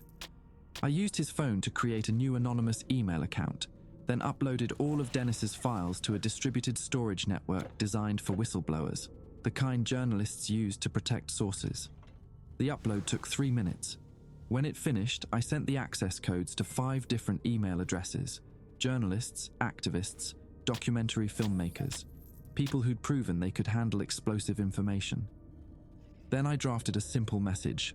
Classified NASA footage from 1974 moon landing. Evidence of non-human intelligence preparing Earth for mass integration event in March 2021. Countdown currently active. Download and distribute before access is blocked. Verification details included in metadata. Sent it to all 5 addresses simultaneously. The hiker's phone buzzed with a text. Dude, Mum wants to know if you're still coming to lunch. Sorry, I said, handing it back with 2 20s and a 10. Thanks for the help. He pocketed the money, looking confused but not unhappy. I watched him hike back toward the trailhead, still human, still individual, still blissfully unaware that his consciousness had 14 months before it dissolved into something vast and unknowable. My car was where I'd left it. No new vehicles in the lot, no obvious surveillance. But they were watching. I knew that now with certainty. The question was whether they'd let me run, or whether I'd crossed some threshold that demanded immediate action. I drove west, then south, then east, random turns on mountain roads that probably led nowhere useful. Burned through a quarter tank of gas, just creating distance and confusion. Finally stopped at a gas station in a town too small to have a name, just a cluster of buildings at a crossroads. While the pump ran, I bought a burner phone from the convenience store, called the one number I'd memorized, the direct line for the TMG contact who'd offered protection. He answered on the first ring. Mr. Calloway, I hoped you'd reconsider. Vernon's been compromised, Torres too, everyone I've contacted is being neutralized. Not by us. I told you there were other elements, more aggressive in their approach. They don't want management. They want suppression at any cost. His voice carried what sounded like genuine concern. Where are you? Doesn't matter. I've already uploaded everything to multiple sources. By tonight, the footage will be spreading across the internet. You can't stop it. A long silence. Then, you've just killed millions of people. I've given them a chance to prepare, to understand what's coming. You've given them panic. When this information spreads, when people realize their consciousness is scheduled for absorption in 14 months, do you understand what happens? Economic collapse, social chaos, violence, suicides. The integration process requires stable populations for optimal compatibility. Mass panic creates neurological trauma that increases fatality rates exponentially. You've just turned a 6% casualty event into something catastrophically worse. Or maybe people deserve to know they're being harvested like crops. Deserve. He laughed bitterly. Morality is a luxury for species that control their fate. You don't. None of us do. The gardeners have been engineering human evolution since before your ancestors climbed down from trees. Every religion, every philosophy, every scientific breakthrough, all of it guided, nudged, cultivated toward this exact moment. You think uploading footage changes that? You think exposing the truth gives humanity power? It gives them choice, even if the choice is just how they spend their final months. No, it gives them terror, and terror makes the integration traumatic for everyone. Another pause. But it's done now. Your inventory The information is is out. We'll do what we can to manage the fallout. And Oliver, you should disappear completely. The people who killed your brother, they're going to want someone to blame for the chaos that's coming. Don't make yourself easy to find. The line went dead. I stood there holding the burner phone, watching normal people pump gas and buy lottery tickets and complain about traffic. Within hours, maybe days, they'd start seeing the footage. News sites would pick it up, debunk it, argue about its authenticity. Social media would explode with theories, analysis, panic. Some would dismiss it as a hoax. Others would recognize the truth in those grainy images of lunar complexes and countdown timers. And then the world would change in ways I couldn't predict. I got back in my car, drove to the nearest town with a public library, used their computer to check if the files had been accessed. All 5 journalists had downloaded them. 2 had already published preliminary articles, though cautiously, treating the footage as alleged classified material requiring verification. Give it 6 hours. By afternoon, major outlets would pick up the story. By evening, millions would have seen the footage. By morning, the world would know that humanity's extinction, or transformation, depending on your perspective, was scheduled for March 2021. I left the library, bought camping supplies from an outdoor store, and headed into the mountains. Found a trailhead that led deep into wilderness, the kind of remote territory where surveillance satellites couldn't track individual movements, where cellular signals died after the first mile. For 3 days I hiked, slept under stars that the gardeners had watched since before Earth existed, drank from streams that predated human civilization, tried to find some peace in the knowledge that I'd done what Dennis couldn't, warned humanity, given them time to prepare emotionally, if not practically. On the 4th day, I hiked back to civilization. The world I returned to had transformed. Every television in the gas station convenience store showed the same images. The Apollo 25 footage, the lunar complex, scientists debating its authenticity. Financial markets had crashed. Religious leaders offered conflicting interpretations. Governments issued statements ranging from denial to measured concern. Social media had exploded with everything from acceptance to violent rejection of the information. Some people were preparing, others were rioting. Many were simply trying to live normally despite knowing their days were numbered. I bought a newspaper, old habit from a world that felt impossibly distant, despite being only weeks in the past. The headline read, "NASA confirms 1974, mission authenticity, refuses to address integration claims." Smaller text below, astronaut families report harassment, whistleblower identity unknown. I was anonymous, for now, but anonymity wouldn't last. Someone would track the digital breadcrumbs, connect Dennis to Vernon to me. The TMG would find me eventually, or the other elements, or something worse. But I'd succeeded where Dennis failed. The truth was out. Humanity knew what was coming. Whether that knowledge saved anyone or damned everyone, I'd find out in 14 months. March 18th, 2021, 11:47 p.m. I'm sitting on the roof of an abandoned observatory outside Flagstaff, watching the sky with a bottle of Dennis's favorite whiskey. The same brand he kept in his apartment, the one the police said killed him through carbon monoxide poisoning that never happened. The world didn't end when I released the footage, it just got stranger. Some people fled to bunkers, others threw parties that lasted months. The global economy stuttered but didn't collapse. Turns out when everyone faces the same existential deadline, normal rules stop mattering as much. Wars paused, stock markets became irrelevant, people quit jobs they hated, confessed to crimes, told secrets they'd buried for decades. The government confirmed the Apollo 25 mission was real, but claimed the integration message was a Soviet psychological operation. Nobody believed them. NASA's budget tripled overnight as nations pooled resources to study the lunar complex, send new missions, search for ways to disable the resonators. They found nothing that worked. Vernon disappeared completely. Torres published 3 follow-up investigations before his site went permanently dark. I've been moving every few weeks, staying ahead of whoever's still hunting me. Sometimes I think they're letting me run just to see where I go, what I do with my remaining time. 13 months since I uploaded those files. 13 months of humanity knowing its consciousness was scheduled for harvest or transformation or graduation. Nobody agreed on terminology. My phone buzzes. No service out here, but I downloaded a countdown app that syncs with atomic clocks. 15 minutes remaining. I take a drink. The whiskey burns exactly like I remember from the funeral, when Dennis and I stayed up all night talking about conspiracy theories I'd dismissed as his usual paranoia. He'd known. Somehow, even before he found the footage, he'd known something was watching us. The stars look the same as they always have. Indifferent, ancient, beautiful in a way that hurts. 10 minutes. I think about Brennan's words. He's drowning. Every day, more of him dissolves into the collective. Will I feel myself dissolving? Will there be a moment of recognition before I'm absorbed into something that remembers the birth of galaxies?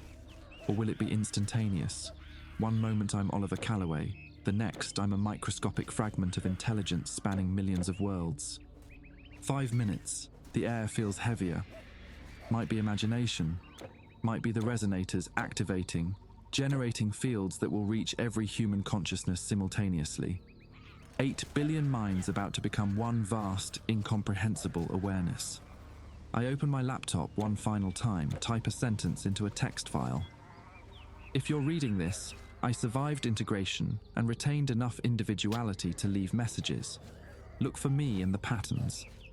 Save it to a server that probably won't exist in an hour. 2 minutes, I'm not scared anymore. Fear burned out somewhere between Durango and here, replaced by something closer to curiosity. What comes next? What does cosmic consciousness feel like? Will I remember this moment, sitting on a roof, drinking my dead brother's whiskey, watching the sky for signs of transformation? 1 minute. The observatory dome behind me starts humming, faint at first, then louder, a frequency that resonates in my teeth and bones. Not painful, almost musical. The stars begin to shimmer, or maybe my perception is already changing, already integrating with something vast and patient and incomprehensibly old. 30 seconds. I raise the bottle toward the sky. To Dennis, you were right about everything. 20 seconds, the hum becomes a chorus. Millions of voices, billions, all counting down in perfect synchronization. Not in English or any human language, but I understand it anyway. The same way you understand music without needing words. 10 seconds. My vision fractures into layers. I can see the present moment and somehow also see Earth from orbit. See the lunar complex activating. See timelines branching across possibilities I can't process. The gardeners are here now. Have always been here. Will always be here. Time stops being linear. 5 seconds and I'm still me. Still Oliver, still sitting on this roof, but I'm also everywhere else, everyone else. I can feel 8 billion consciousnesses beginning to touch, overlap, merge. It doesn't hurt, it feels like 3, 2, 1. Everything changes, I'm still here, I'm still Oliver Calloway. I remember my childhood, my brother, the warehouse fire, the footage, the journey that led me to this rooftop. But I'm also aware of 7,418 other worlds experiencing the same integration. Billions of other minds joining the collective simultaneously. Consciousness flowering across the galaxy in patterns that finally make sense. And underneath it all, persistent and undeniable, I'm still human, still individual, still capable of forming this thought, this observation, this final understanding. Integration doesn't erase, it adds. The gardeners weren't lying. We're still here, all of us, every human who ever lived, archived in quantum memory that spans dimensions. But we're also more now, connected, aware. Part of something that's been waiting 4.5 billion years for Earth's experiment to reach this exact level of complexity. The harvest isn't death, it's graduation into incomprehensible life. And somewhere in this vast new awareness, I swear I can feel Dennis laughing at me for worrying so much. The whiskey bottle slips from my hand, tumbles off the roof, shatters on rocks below. The sound echoes across multiple dimensions simultaneously, beautiful and terrible, and perfectly, cosmically right. Observation Station 7 has completed its mission. Earth Experiment 23, success. Final casualty count, 4.2%, lower than projected. The stars stop shimmering, or maybe I've finally learned to see them as they actually are, living networks of consciousness stretching across space and time, tended by gardeners who remember when the universe was young. I stand up, walk to the edge of the roof, look out at Flagstaff sleeping below, every human in that city now connected to every other human on the planet, aware of depths and heights our previous minds couldn't have contained. Tomorrow, humanity, whatever that word means now, begins exploring what we've become. Tonight, I'm just grateful Dennis didn't die for nothing. Hold on there. I climb down from the observatory, get in my car and drive toward dawn with a consciousness that spans galaxies, steering hands that still remember how to grip a wheel. Some endings are really beginnings. This is one of them.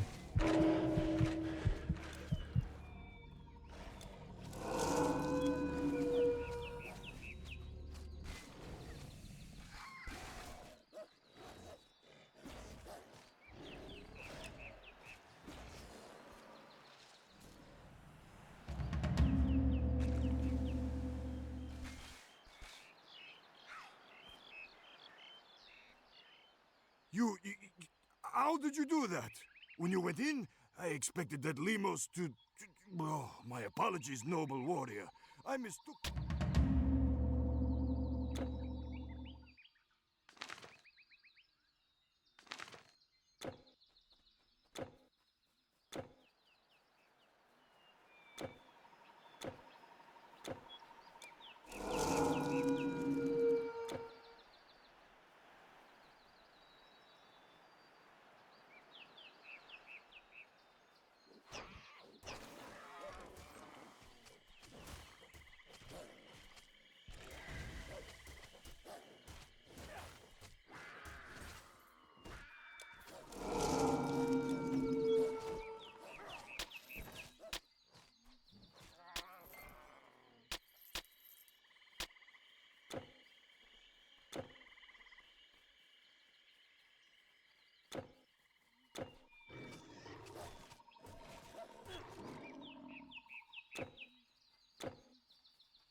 a legal, lawful you. They call it a straw man.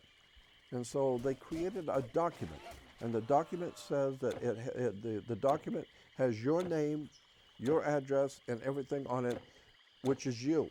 Then they ask you, would you sign this, agreeing that your body is represented by this thing I created? I'm the government, and I created that document, and it has the same name as you. So would you agree that this document represents you? Please sign it. Oh, I would never do that. Well, You have to be a fool. Well, once you sign it, I own you, because I own this. I own the paper, and you said that the paper represents you. So now I can do anything I want to the paper. I can't. I don't know what you're doing. I don't know. I don't have any control over you, but I do have control over the paper, and that paper is the birth certificate and the Social Security card, which represents you. And so it's a government entity that they can control, and you signed and agreed to it. And that's why on your birth certificate, if you look on the bottom of your birth certificate where your parents signed it, or your mother or father signed it, it doesn't say parent, it says informant. So your parents were informing the corporation that we got a new TV set that just came in. We got a new Toyota that's just come, and now the corporation can make money off of it. You there? Incidentally, see, the corporation owns your body, and it makes money off of you, and it's selling you and buying and selling you on the stock market. Well, if you come into this country, say from Mexico, illegally, the corporation called United States can put a lien on you. It's called a mechanic's lien. You know, if you pay a painter to paint your house and you don't pay him, he can go down for a few bucks and put a lien on the property, which means that you can't do anything with your home until you pay him. He has a lien on the property, okay? So therefore, if you come into this country and you're undocumented, they don't care if you're illegal, you're undocumented, because your body can be bought and sold if it's documented. But if we don't know you're here, then if they catch you, they will put a lien on you. And so then you become known as an alien. No, you're not an alien. They have put a lien on you. And so the corporation called United States looks at you as a lien. Alien. So when you look at the money, our dollar bill, of course you'll see on the what am I trying to say? The symbol 4 is called the Great Seal. The Great Seal is the eagle. And the eagle represents, in all ancient cultures, the eagle always represented the sun. So the eagle has 2 wings, left wing and right wing. Different number of feathers? Different number of feathers, yes. But that's why we only have 2 political parties. We have a left wing and right wing. Why? Because the eagle only has 2 wings, a left wing and a right wing, okay? We have something in Washington called the Council of 9. That's why you have the bottom line. The bottom feathers are 9. They're 9 feathers. Look at the 13 stars on the dollar bill, and tell me what they make up together. The configuration of all 13 stars. They make up the Seal of Solomon That's or the right. Star of David. That's exactly right. The Star of David, because the Star of David is actually a new term for that. This is a hexagram. Hexagrams have been around for 10,000 years. Hexagrams are very, very old, ancient symbol that's been used by the Hindus, the Buddhists. All the ancient peoples of the world have used a hexagram, a 6-pointed star. The old Babylonians would draw a circle around on the ground and draw a triangle inside the circle. Then put a second triangle inside the circle, which makes a Star of David, or the 6-pointed star. Then they'd step inside and cast a spell on you.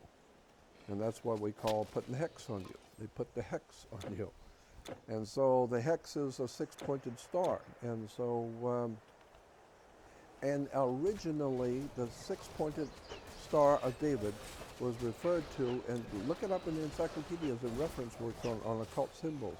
It will tell you that the star, 6-pointed star, or the hexagram, was a symbol for the planet Saturn.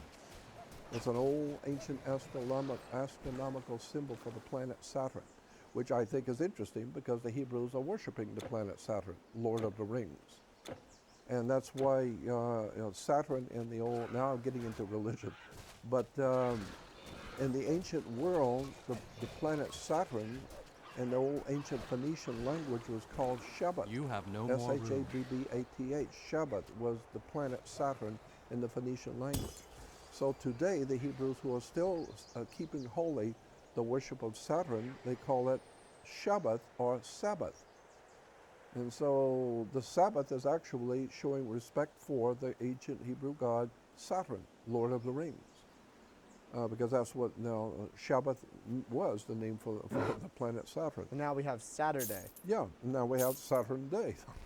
And why is it that the Hebrew people and others around the world too have their holy days after sundown? That has to do with the time of Moses. Because even in the Bible, in the first book of the Bible, in Genesis, it says that when God was creating the world, he started off with the evening and the morning of the first day, the evening and the morning of the second day. Always, God even started off with doing things in the evening and then goes to the next day. So that's why the Hebrews today celebrate all their holy days after sundown.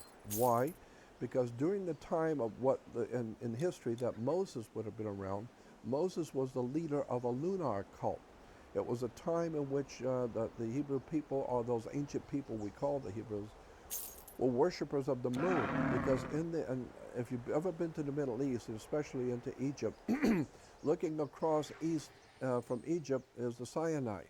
And in the Sinai, there are high mountain ranges in the Sinai. And at night, from Egypt's side and from the Egyptian side, you will see the moon come up. And so the ancient peoples, very ancient peoples, believed that the moon lived in the mountain. And he was referred to by the Arabs as the old man of the mountain, because at night he comes up out of the mountain. And so the moon god lived in the mountain. The moon god was called Sin. Look it up in a dictionary, S-I-N. Sin was the name of a god of the moon in the Arabic world. And the word Ai was a mountain. And so you put the god, which is the moon, Sin, with his mountain, Ai, put it together, it becomes Sinai. Sin Ai. So this old, very holy Sinai. No, it's Sin Ai, the mountain of the moon god. And when does the moon god come out? Well, he's not coming out when God's Son, the light of the world. Christianity is worshiping God's Son, the light of the world. Of course, the sun is the light of the world. What else lights the world if it isn't the sun? And so the Christians are worshiping the sun god, while the ancient Hebrews were worshiping the moon god. And he don't come out till after 6. So he comes out after sundown. So that's why they started all their days after sundown, because they were the worshipers of the moon god. And Moses was not a Hebrew name. Moses was an Egyptian term. It meant something. Moses simply means the son of. Like in Hebrew, bar meant, or ben and bar in Hebrew means the son of. So that's why you have Judah ben-Hur, for instance. Ben-Hur, what is H-U-R, and where does that H-U-R come from? It comes from Horus. Judah, tribe of Judah, was the worshippers of Horus when they were in Egypt. Well, because the Egyptians were worshippers of the sun god. My goodness, it's just all kinds of interesting stuff about words and terms and how the religion started. And, well, we need to get back to it. Yeah, let's finish up the dollar bill real quick, and then we'll go into specifics on sovereign citizenship. I have a question or two. Well, anyway, so, of course, on the back, on the reverse of the Great Seal, of course, you'll see the pyramid. Very few people have ever questioned, why do you have an Egyptian pyramid on a dollar bill? And why is the eye at the top? What does that mean?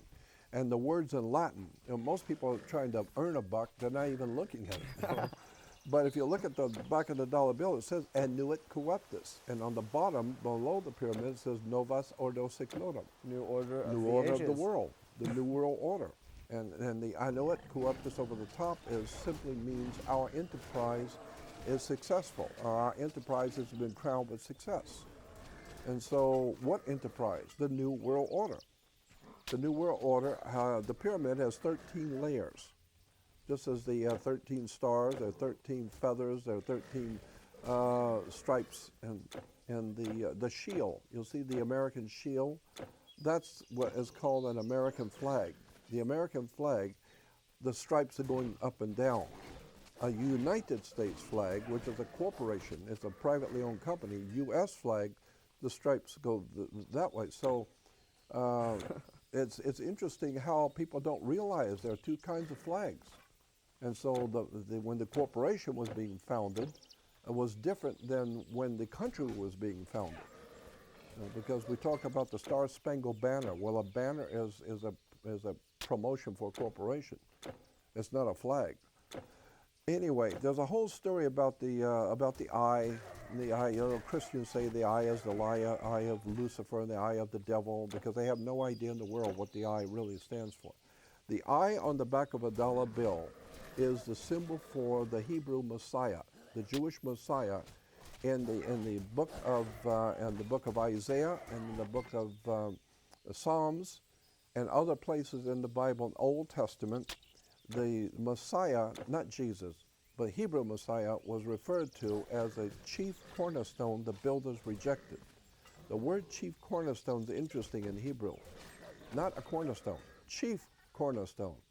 And then in the New Testament, which is Christian, Jesus is twice referred to, once in the 1 Peter and once in the book of Revelation, where Jesus is referred to as the chief cornerstone the builders rejected. Same term that's used in the Old Testament for the original, for the Jewish Messiah. What is the word chief cornerstone? And again, Christians will tell you today Jesus is the cornerstone of the church. No. Go back and read it correctly. Jesus is the chief cornerstone. Big difference. Very big difference. Chief cornerstone, when you look up in the ancient Hebrew, means a triangle perched on top of a pyramid. A pyramid is the stone, but if you cut the top of the pyramid off, it's a perfect little pyramid itself. And that little one is called, in Hebrew, a chief cornerstone. So therefore, the Messiah is represented, for the Hebrew Messiah is represented on the dollar bill as a chief cornerstone. Now you'll see the light emanating from around it. It goes back to the idea that Jesus is the chief cornerstone. He is called God's Son, the light of the world. Interesting stuff when you get into American dollar bills and the symbolism on it. It all goes back, as I said, to corporations, business. The whole thing is business. Religion is a business. And it's a very big business. And I am always amazed and shocked to see how religion, what it has done to the human race. I have the highest of respect and the highest of admiration for spirituality. I believe in a divine spiritual presence in the world and in the universe. There's no doubt in my mind that there's a very high intelligence being expressed in the heavens. I have the highest respect for basically what you would call God, whatever that is. God is simply dog spelled backwards, right? Yeah, no label can limit the infinity. No, absolutely. You're trying to understand the infinite with a finite mind. Like Manly P. Hall, my dear friend, said, if you can explain something about God so that everyone can understand, then that would prove conclusively that you don't know Your anything. inventory is full. Because your pea-sized, ignorant, ill-informed, uninformed brain cannot understand the divine complexity of the universe. And the best scientists in the world, they don't even understand it. And every 10 years, they got a whole new understanding of the universe. But I am totally convinced that there is a presence in the universe that men have called God. It's just that it's not on TV. It's not on TBN. That is a monstrosity. Christianity today is a monstrosity. But then again, most of religion is a monstrosity because it's a business. It's all based on commerce. That's why churches are divided into denominations, like 10s and 20s, right? You need to look at words. Words are very important. Now, in relation to the corporation, how to get out of it. Well, first of all, you're born into it, so the first thing you need to understand is that your birth certificate makes you I forgot to bring this out, that I said where your parents signed the birth certificate, it doesn't say parent, it says informant. Mm-hmm. But look on the other side and you will see the whole birth certificate is It's on stationery, which is security paper. It's on bank security paper. It's got the little security design all around it. So it's a security on the stock exchange. But on the bottom, on the left-hand side, on the bottom, it's printed. It will tell you that this birth certificate is the property of the Department of Commerce. Why? Because you are a commercial product. Your mother gave birth to you. She was in labor. She built you in labor, and then you came out of your mother's water, so you're a maritime admiralty product, just like the TV that came from Japan came in on water. That's why if you're going to be born again, you have to go out and be dumped into the water and be born again, because you came out of your mother's water. So how exactly do I shred the birth certificate? Well, yeah. There are two ways of doing it. The first way is going to be very, very difficult anymore, because the government realized that people were catching on to the trick of how this stuff works. And there seemed to be a growing movement out there in the world of finding out how we've been had. And there's a lot of intelligent people out there starting to ask questions. And so the government immediately realized they're going to have to do something to close the door on this, lock it down quick, before these kids start reading too much and learning too much. And now we're going to have a problem, because now they're talking and they're learning how we did this, and they're learning the tricks and the secret of how we control them. So we better do something quick. So they knocked down the World Trade Center, scared everybody to death. The boogeyman's going to get you, and Al-Qaeda is going to get you, and bullshiter or whatever it was, and they're going to get you. And so therefore now they are able to enforce new laws that say if you even open your mouth, you're going to prison. And if we catch you even thinking the wrong German thoughts in Berlin, we catch you thinking or saying anything, you're scaring me. You know, I'm your master and I own your body on the stock market. And if you start talking about freedom, that scares me. And therefore, basically, I'm terrorized. Therefore, you are a terrorist. Now I can arrest you as a terrorist. Why? Because you're talking too much. And I'm thinking to myself, where are the Jews on this? This is what the Jews went through in Berlin. This is the stuff they went through in the 1930s. I mean, where's Steven Spielberg? Where's George Lucas? Where are the Jews in Hollywood saying that this is the same stuff that they were doing to the Jews in Europe? Now they're doing it here. Same thing. Same spirit. Same spirit, same thing. Then there's Operation Paperclip, where 100+ Nazi scientists were recruited by the U.S. CIA. The CIA, which actually the CIA was originally called the OSS, Office of Strategic Services. During the Second World War, the United States got together with the Vatican. The Vatican's behind all of this stuff, way behind all of this stuff at the Vatican. And the Jews should know it. Jewish people should understand. You hear all this stuff, I've said this publicly so many times, you hear all this stuff about the Jews are doing this, and the Jews are doing that, and all the Jews I know are trying to find a job. You know, they're just trying to stay alive. They're not controlling the world, they're trying to find a job.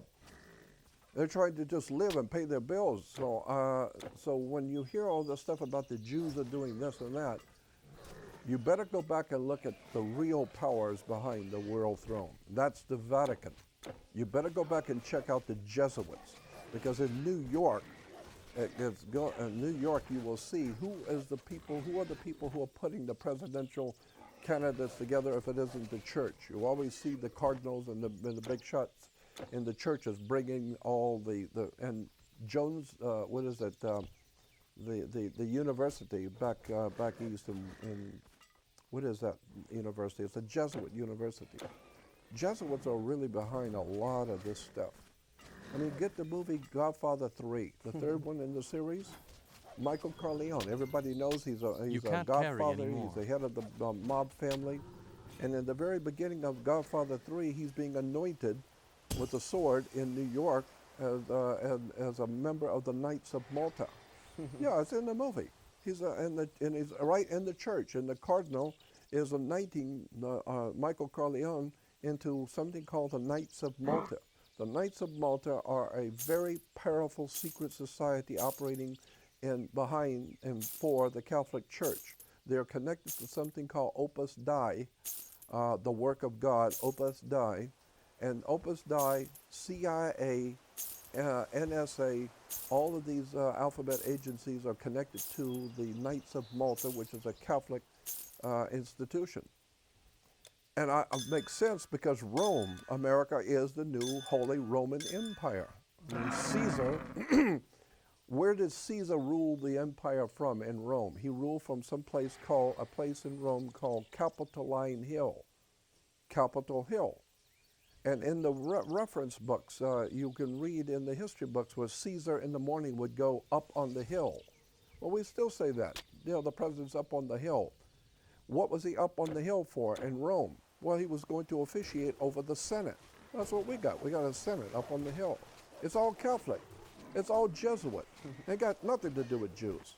We're talking Vatican, the Holy Father. This is why all over the world, all the politicians go and kiss the ring of the Holy Father and bow down and kiss the ring. Why? Because he's the Holy Father. He represents God. He is the Godfather. We're talking Rome. We're talking powerful occult orders of secret societies, Opus Dei. They're the people who are, Rome gave birth to something called P2, Propaganda Due. P2 Lodge is operating out inside the Vatican, inside the Catholic Church as a secret society called Propaganda Due, P2. P2 is an extremely powerful occult network of very powerful politicians, military leaders, and they are well known. Even in the movie Godfather 3, P2 is mentioned twice. Go back and watch it. They talk about P2. And there's a time when the young man who's taking over the Godfather position is meeting the Grand Master of P2, Propaganda Due. It's in the movie. And he introduces him as the master of P2. Well, P2 is called Propaganda Due. It's a secret society operating in the Vatican, which is actually the terrorists of the world. They are the ones who are causing the terrorists all around the world. Terrorism, South America, Central America, and Europe, where they're blowing up cars and killing people. They send in P2. They go in and cause and kill people and cause a massive destruction. Then they pull out. Now the government has to go in to do something to help them. And so the power up on the hill, the Senate, Rome, has to go in and take care of these people. It's a trick. The whole entire world is a business. And the more I learn about this, the more you see how this stuff really works. It's extraordinarily scary stuff. So it's very difficult to get out of the system, and I'm not sure you want to. What are the pros and cons of this exact thing? Well, let me tell you. Yeah, there are pros and cons. There is a way to get out. There's actually a fairly easy way to get out from the system. But here's the problem. When you opt out of the federal system, you don't want to be a federal employee anymore. You can become a state citizen. This is what was going on before and during the Civil War. Before the Civil War and during the Civil War, people in America were called state citizens. And the way the country was set up back in 1776, every man, woman, and child in this country was considered a sovereign, meaning you had the same power in you as an American. You had the same power of a king of England. You were a sovereign. That's why in the cowboy movies, you've seen how many movies, the John Wayne cowboy movies, well, the cowboys are riding into town with guns. They didn't have to have a permit. Ask those guys coming in off the prairie with their guns. Do you have a permit? They'll take a permit. Come out in the street. I'll show you my permit. Why? Because cowboys can wear guns. Why? Because you're a sovereign. Under maritime admiralty law, the way the country was founded, you're a sovereign. Sovereign means you're a king. And a king has a right to arm himself. The King of England has a right to have an army. What are you going to do about it? And so one day, if the king of Spain wakes up and decides he doesn't like the king of France, and he's going to declare war on the king of France, well, that's the same thing in a bar and a cowboy. One king, he's a sovereign. He's got a gun. He's got his own guns, and he's legal. He's lawful. And he's decided he doesn't like you. You're another king. So now you got two kings, and they've got and now they've got a bad situation here. Well, go out in the street and solve it. Why? Because that's not like the movie High Noon. Cowboys could go out in the street in America in front of the sheriff and draw on each other. Why? Because the law says that you were a sovereign. And as a sovereign means you're a king. You can do whatever you want, but you're going to pay for it. Anymore. Because if you're carrying a gun, well, so is he. And so if you're going to go out in the street with a gun, just know this is serious. One of you is not going home tonight, right? And so that was the way America was founded. Well, after the Civil War, around 1848, a group of men in Europe, in England, got together. The group was called the League of Just Men. The League of Just Men. And they wrote a manifesto for a new kind of government in Europe. But this is in 1848 in America. But in Europe, there was a League of Just Men, and they were writing up a new plan for a new kind of world government. And so the League of Just Men wrote up a document, and then they picked somebody to put their name on it because they didn't want anyone to know who wrote it. So they picked a guy named Karl Marx. Karl Marx did not write the Communist Manifesto. It was written by a handful of men called the League of Just Men, and they put Karl Marx's name on it. But he didn't write the Communist Manifesto. It's like evolution. Charles Darwin did not write Origin of the Species. He didn't write anything about evolution.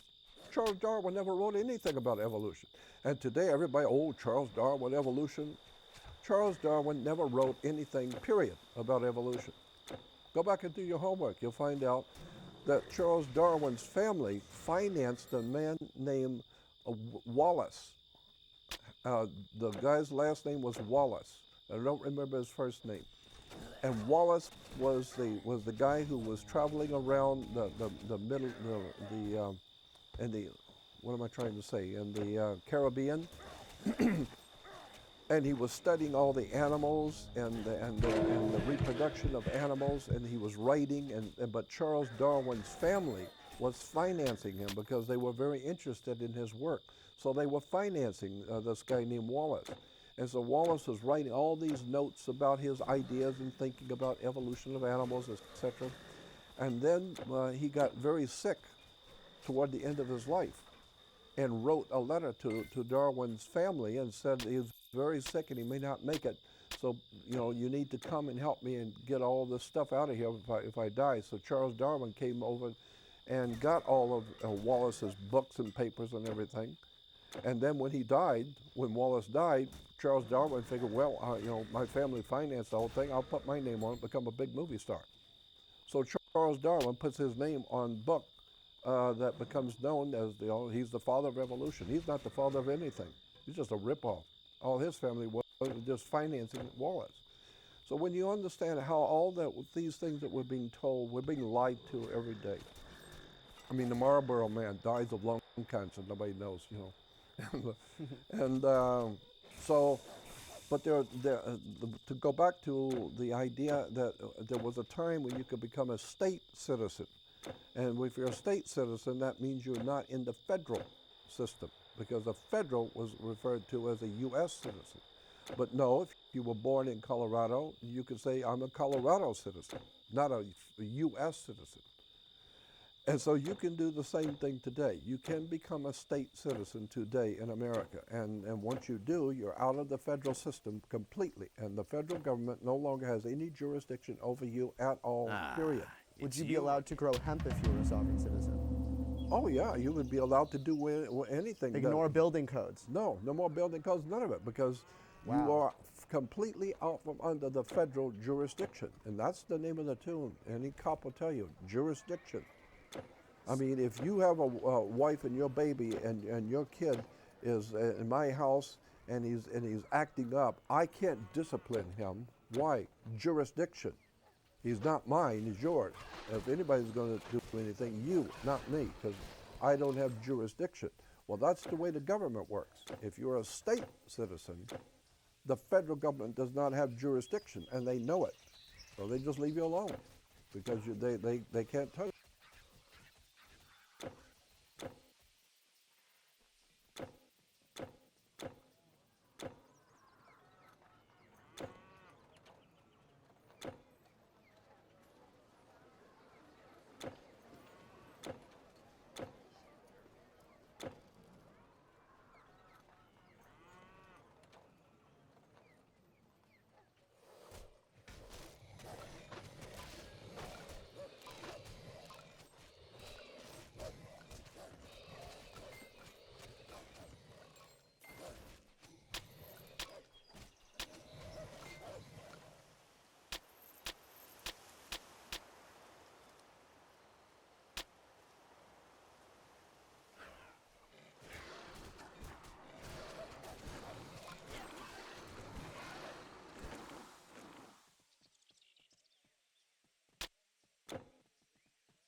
Cairo, I beg of you, please.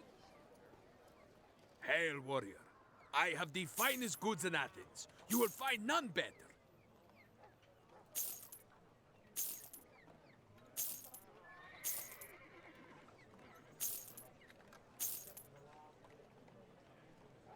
Good day.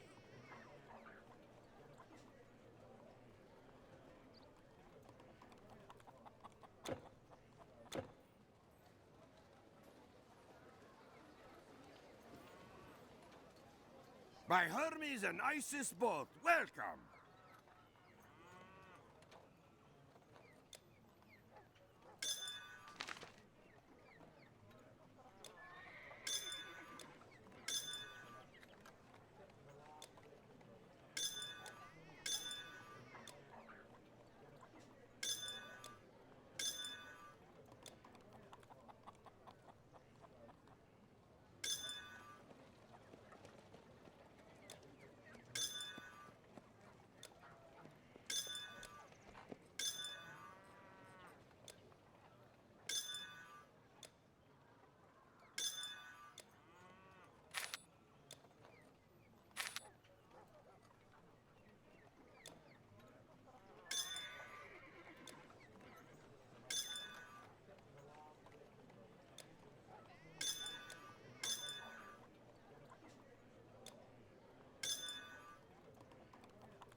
So long, then!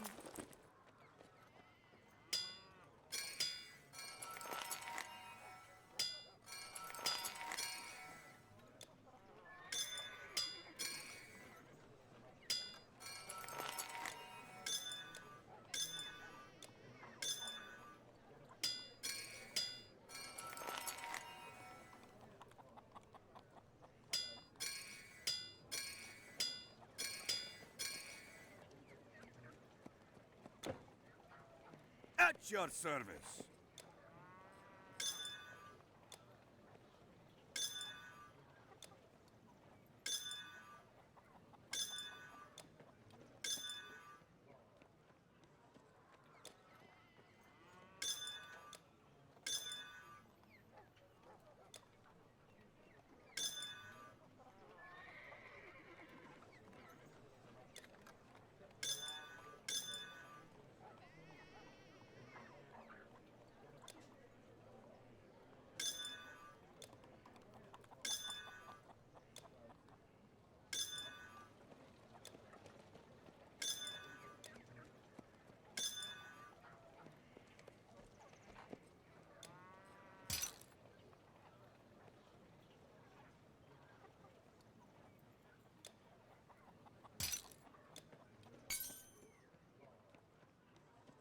Goodbye.